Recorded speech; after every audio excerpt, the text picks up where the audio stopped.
Making this video just to warn others who are thinking about buying a Southland trailer. Here's a bunch of things you should look out for before you purchase. Can't say enough bad things about this gate latch.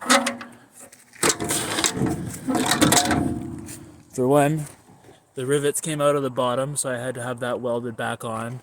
The second is this literally, it's not the same screw anymore, but it came with a screw right here. So this screw backed itself out while I was driving, probably gave somebody else a flat tire, and then it actually allows this to bounce up, and the gate flew open while I was driving down the road. There's spots all over the trailer where they put the baked finish right over top of rust, and so right after buying it, it started peeling off, exposing the rust underneath. You can see it's really bad in some spots.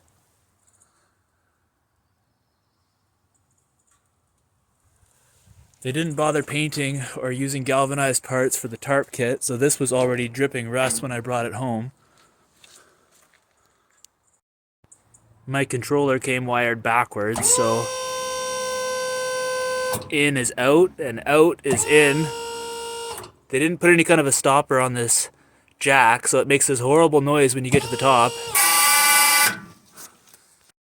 I was told the trailer comes with a trickle charger so that it would charge while you're driving, which is not the case. It only charges when it's plugged in with an extension cord.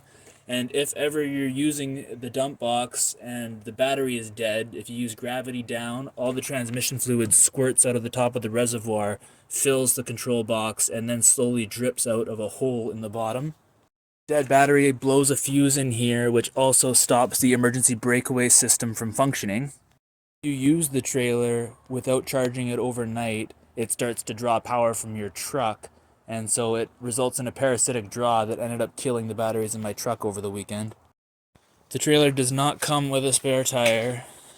These tabs here that are used to retain the doors in an open position when you're using the dump feature were not installed correctly, or they weren't bent into the right position, so the doors kept coming slamming down on the ground while I was trying to dump. After about 6 months of use, the spreader gate stopped working smoothly, and so I mentioned it when I took it in for inspection, and I'd been told that all of the grease fittings had been greased when I purchased the trailer. None had been greased, so everything started seizing up.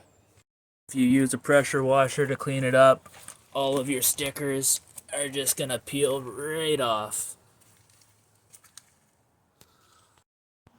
When I contacted Southland and showed them pictures of how the finish is just peeling right off of the body of this trailer and asked what they could do, they told me they would give me a one-time offer, non-negotiable, for $200 so I could buy myself some steel wool and a can of spray paint.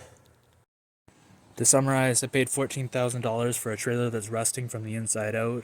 The gate latch is poorly designed and not safe. The controller was wired backwards.